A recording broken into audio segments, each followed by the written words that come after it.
All right, so we have a few things happening in the car market right now that are very alarming for the market, especially on the dealer side. And from my end, I'm a used car dealer, and I've been able to buy some cars lately, and this has not really been the case in the years past for us to be able to load our lot back up at this time period. I've got a list of the cars that I bought in the last week, and later on in this video, I'm actually going to be telling you what we bought, how much we paid for them, and what we plan on selling them for. But I want to talk about other car dealers right now for just a little bit. And we have a sponsor for this video. It's Harry's, and we'll talk a little bit more about that later. But right now, I want to pull up this headline. It's good news for car shoppers right now, and automakers and dealers can't maintain the permanent car shortage that they hoped for. So, what I really want to highlight about this headline is that um, a lot of these auto manufacturers they were planning on keeping their margins very high. They were planning on suppressing the level of inventory getting out to consumers, and in this way, they would be able to continue to really keep their margins really high to for on the dealer side be able to keep the market adjustments up, keep all these add-ons that were just pure profit for a lot of these dealerships. And what they're finding now is it's really blowing up in their faces. And especially with a manufacturer like Stellantis, what we're seeing is that they're just their inventory is growing at such a rate that their dealers cannot handle it. So what's happening right now is dealers are actually turning down allocations, and this is a big problem going forward for not only these dealerships. These dealerships are already filling it. And the reason why you can have quarters from what these manufacturers have had in the last 2 or 3 quarters where they're still turning out a bunch of profits is because dealerships were taking a lot of these vehicles, and really the manufacturers they work on a wholesale model. So whenever you as a consumer buy a truck from Ford, GM, a Ram truck or whatever, that's not a sale for the actual auto manufacturer. That's only a sell for the dealership. So those numbers that are coming across is not like they're crushing their sales to consumers. What they are is they're still loading up their dealers, and they're doing a lot of channel stuffing right now. They're trying to find ways to get these dealerships to take these vehicles. Just in the example of Nissan, what we see is that they're paying their dealerships to take vehicles. They're paying them extra money to take vehicles, and then on the back end, whenever they're able to sell cars, they're pumping them an extra 1,000, 1,500 bucks in the Murano's case. And we're going to see more and more of this happening as these automakers continue to get more desperate, and as what we're seeing already, these dealerships are turning on allocations. So what the manufacturers have to do is they have to incentivize these dealers basically to take these cars. And the way for them to do that is to give them cash to be able to take money off for the consumer, because the dealership at the end of the day, they still have to make money on the car. So if they have to lower their price so low to get a customer to buy it, then that money has to come from somewhere. And in a lot of cases, as we've seen pre-pandemic, what these manufacturers would do to pump out volume is they would give this money to the dealership so that they could turn and burn a lot of these cars. It was more of the volume game. But I want to pull this up too. So if we're saying that the car market is in a bad place on the ICE vehicle side, so you're thinking about the big trucks, the F-150s, your Ram 1500s, Chevy Silverados, it's not even close to as bad of shape as what we're seeing in the EV market. So you can see this from Automotive News, just came out today, that dealers are offering 5-figure EV discounts to deal with some of this inventory. So we're seeing that a lot of these EVs, on average, they were discounted $6,000 in the first quarter, and that information comes from Cox Automotive. And we're seeing that's even worse on the EV side. You can just I use this as an example all the time, and it's in the real world. Your Ford Mach-E's and your Ford Lightnings, it is so bad for Ford. They swung and they missed on this. Now, the reason why they kept pumping money into this EV dream that they wanted to have is because that's what the stock market wanted to see. That's why you saw a lot of these other these publicly traded manufacturers or whatever, they wanted to get into this EV market, and they wanted it to explode in a big way. And really, at the beginning of it, everyone thought that this was going to be the thing, this was going to be the direction that we were taking.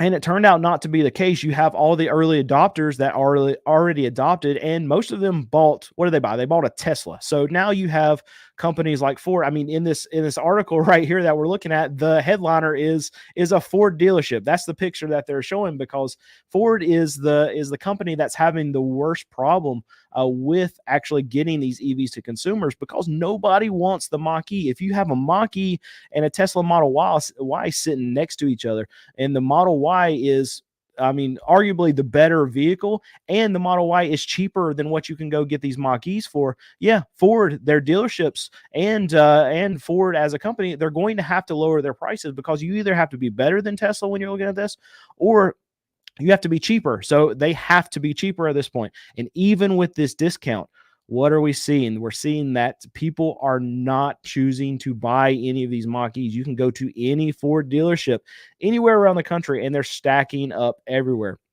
And on the Ford Lightning side, it's almost worse, because of the price point that they have to get out of these Lightnings, from what they've given them to these dealers. And we saw just a couple months ago that Ford stopped deliveries to these dealerships for these trucks, because they can't buy them. I think in the ICE side of things, in the next couple months or so, you're going to see a lot more production cuts. We're already seeing more layoffs coming up. We're already seeing that dealerships, they have had to turn down these allocations. And on the used car side of things, that's what I see every day. What I'm seeing is the big problem for us is no sales going through these auctions. And that's going to be a problem on the new car dealer side and for used car dealers, because what's happened is that the new car dealers have paid way too much for these trade-ins. That's where the cars that I get at auction, that's where they're coming from. They're trade-ins to new car dealerships. So what we're finding is that these new car dealers have paid way too much for these trade-ins, so they need so much money out of them at the auction, and we're finding that used car dealers, they're not able to buy. And I've got some of the cars that we've bought in the last week here, and I'll go over them in just a little bit. But right now it's weird, because we've just finished tax selling season, tax refund season, whatever you want to call it. And typically during this time, I don't have any cars, or we'll have 10, 15 cars or whatever that we've been able to buy over the last few weeks. It's not been the case. We've actually been able to buy quite a few, and my lot is almost back to the point where we feel comfortable as far as our inventory goes and the levels. And usually we're freaking out trying to find inventory at this time of year. And we haven't really had to do that this year. We've been able to go to the auction. We've been able to raise our hand. We've been able to buy cars. What that's telling me is that these other car dealers, they didn't hit it like they were supposed to. And we're finding that that's okay, since they didn't do that, they probably got floor plans, their credit lines that they have to pay off. So that means they can't they can't buy a lot of these vehicles that they have been typically wanting to buy. And that's why we've been able to buy, and we've been able to find some deals. But I'll show you that in just a minute. But we do want to go to our sponsor right now, and we want to thank Harry's for sponsoring this video today. They're giving something special going on. Are you tired of subscriptions? With Harry's Shave and Suds bundle, no commitments are needed. Get an orange Truman handle with 2 blades, an 8-count pack of blades, plus a travel size body wash and exfoliating face wash, all for 18% off at just $27. Did you know that Harry's makes more than just razors? Their body wash smells amazing. Plus, their exfoliating face wash leaves your face cool, refreshed, and smooth. The Truman handle gives you ultimate control for the smoothest shave. It feels like driving a luxury car. Grab all of these goodies online at your favorite retailers like Target, Walmart, Costco, or more. Harry's is everywhere you are. Don't miss out. Check out the Shave and Suds bundle through the link below. And we want to thank Harry's for sponsoring today's video. And again, I just really want to thank Harry's for sponsoring today's video. But let's get back into it. I want to talk to you about some of the cars that we actually bought over this last week and a half, and I'll run through them. I know you guys like to hear what we buy, and then the price points and what we're planning on selling to them. So I'll hit a few of these. The first one I want to is a 2007 Kia Spectra, and it's only got 84,000 miles. Now, regularly we wouldn't be able to buy something like this in our price range. The kind of cars that I buy, we have to buy them and be able to sell them for $5,000 and under. So what that typically means is the mileage point is going to be like 150,000 plus miles, and this one's only got 84,000 miles. Every once in a while we're able to buy something with that low of miles to be able to fit into our price point, but it's very, very rare for us to get into that. So with all these other cars that you're hearing, most of them are going to be 150,000 plus mileage. But this one was surprising to me. It's a 2007 Kia Spectra, 84,000 miles. We paid $2,400 for it, and we'll end up selling that one after fees and everything said and done. We'll probably list that one for 4,000, sell it for around there. And all these cars that you're hearing from me, on top of what I bought them for, I'm going to have a buyer fee. For example, on this Kia Spectra, we paid $2,400 for it. We've got a $240 buyer fee. We'll have an inspection on it. That's $30. We'll get it detailed. We usually pay $45 for just a quick detail on our cars. We sell cheap cars and we want to roll them as quick as possible. So we don't do a massive detail on a lot of our cars. We're just trying to get as little money in them as possible. And most of these cars, we're going to have probably something small to fix on most of them. I think our average repair is somewhere around $200 per car. But we try to buy cars where we don't have to do anything to them. But obviously, with cars that we're selling under $5,000, we're probably going to have to fix something. But anyway, yeah, there's that Kia. We bought a 2008 Ford Taurus. I love Ford Taurus. They're some of my favorite cars. They're easy to work on.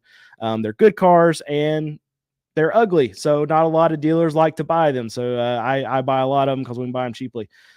Which is, here's an example: 2008 Ford Taurus. We paid $1,600 for it. It'll be probably right around a $3,000 car for us. About 2008 Hyundai Santa Fe. It's got 170,000 miles. We paid $1,800 for it. It's going to be $3,000 car for us. Here's the gem, though. This is the one that I really wanted to highlight. Alex bought this because he knows I like this kind of stuff, and I'll probably end up driving it just for a little bit. I'm sure my wife's listening to this, but I'm going to drive it home just so she can see it. I might make her a ride in it with me, but it's a 1994 Ford Escort, but it's a station wagon. And it's so ugly. It's so ugly. It's beautiful. I love this kind of thing. My dream car, what I'm trying to find right now, is like a 2001, 2002 Ford Taurus station wagon that's been kept by like some old church lady that hopefully doesn't have any cats.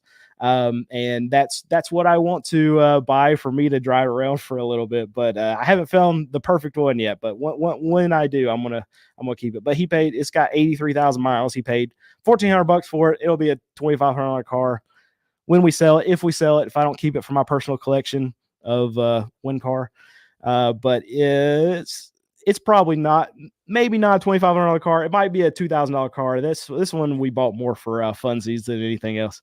But 2001 Subaru Forester. We paid only $800 for it. It'll be $2,000 car. 2002 Ford Escape. That one's only got 144,000 miles. We paid $2,100 for it. It'll be $3,500. 2012 GMC Acadia. It's got 170 on it. Paid $1,800 for it. Probably a $3,500 car. If we don't have to put a timing chain in that one, those have been really bad lately on us having to do some kind of timing or whatever. If we do have to do it, that usually costs us anywhere from $800 to about $1,200. And then we'll price it accordingly after that. But we take the gamble on those Acadias because they sell really well for us. And there's a lot of cars that we will buy that we know have common issues, like maybe a transmission or like timing chain, timing code kind of thing that we have to deal with. Even though we know that we have to deal with that, we make sure we buy it cheap enough where if we do have to do that job, then we can still make money on it. And Alex is the one who bought this, and hopefully we don't have to deal with that. But that's an example of a car where if we do have to do a major repair, we kind of bake that into the price whenever we buy it, because even if we do have to put that into it, we know we can still get out of it and sell it. And we got a few more here, but let's. I want to run to a question, and we'll towards the end of the video. We got five more I can go over and talk about, but let's pull up one of Ron's questions. With the success of the Maverick and the sales slump in big trucks, do you think manufacturers will downsize the big trucks as a cost saver and make them more mainstream? Ron, I wish this was going to be the case. The problem is when these manufacturers, they don't make a lot of money on these small trucks, but they make a absolute ton of money on the big F-150s. And we see this F-150 versus the Ranger versus the Maverick. The reason why they didn't make a lot of Mavericks is because they didn't make a lot of money on them. So if they were pumping out these Mavericks and they were selling them as I mean, we see from dealerships that they're selling the Mavericks as quickly as they're getting them. So a company like Ford, we like to say that they're really stupid, but I mean, they could see that that if there's a vehicle that's selling a lot, obviously they would pump production into that, unless in the case of this Ford Maverick, they're not making very much money, because obviously if they're making a ton of money on moving out these Mavericks, they would just keep pushing them out of these $25,000, $30,000, $35,000 little trucks, and it's not the case. So that is my read on it, is that they're probably not going to lean into this because there's not a lot of money to be made. They can probably make 5x on one F-150 that they can make on producing a Maverick, and that's why you're not going to see this split coming to where they're, okay, let's go to the volume game, let's try to pump out as many Mavericks as possible, because we know people want cheap trucks. They know that. They're not stupid. They see the numbers. They see that they can sell Mavericks, and they're still not pushing production to the Mavericks. So that tells me they don't make enough money on the Mavericks. It's not good enough for their shareholders. It's not good enough for their bottom line. So we're probably not going to see a shift back to what we used to see, a lot of these smaller trucks, a lot more of the Rangers, what you used to have in Chevy, the little S10s. You're not going to see that because there's not enough money to be made in them. I wish it wasn't the case, but that's the case. All right, let's go back to a couple more cars that I bought. I bought a 2008 Ford Focus. We paid $1,500 for it. It's a Ford Focus, so even if we bought it right, it's almost a $2,500. Even if we had to pay up a little bit, and this one I think we probably did pay up a little bit, it's still a $2,500 car. So that's a good example. So there's some cars that no matter what we pay for them, they're only going to bring a certain amount. So even if we would have paid $1,800 for that Ford Focus, and typically we would price a car that we paid that much for about $3,000. At the end of the day, it's still just going to be a $2,500 car, because the market's just going to tell us, okay, nobody's going to pay $3,000 for this car. So some cars we're going to make less on, some cars we're going to make more on. We try not to get to a point where we're forcing ourselves to hit home run after home run after home run. We would rather do base hits. And the Ford Focus is the perfect example of a base hit. We know that we can sell it for $2,500. If we're going to make $800 on it, if we're going to make $1,200 on it, no matter what the price is, we know that we're going to only be able to sell it at like $2,500. So next one is a 2009 Chevy Malibu. We paid $1,500 for it. That's probably going to be a $3,000 car. See, okay, so just to reiterate that example, that 2009 Chevy Malibu, we paid the exact same amount as we did for that Ford Focus. That Ford Focus is only going to be a $2,500 car. We're not going to be able to get $3,000 on it. Most likely, there's probably not that customer out there. But on the 2009 Chevy Malibu, we have found that we can sell those for $3,000, $3,500. So even though we paid the same amount for these two cars, the market's going to tell us that they'll only pay a certain amount because of what the car is. Ford Focus is a $2,500 car. It will always be a $2,500 car. And that Malibu, we can get a little bit more for. So we're going to end up making a little bit more on that Malibu and a little bit less on that Ford Focus. But it'll average out on our numbers. And on average, for all of our cars that we sell, I think we hit right at that like $1,200 is our average. If you just take all of our cars, throw them in a basket, and then pull out the number that we're going to make on it, $1,200 is what it is. So we bought a 2013 Kia Optima. We paid $2,500 for it. I hope it's nice. I haven't looked at that yet. Alex bought that one. So I want to look at that car. But it'll probably be $4,000 car. I would assume it's probably nice for us to pay that much for it.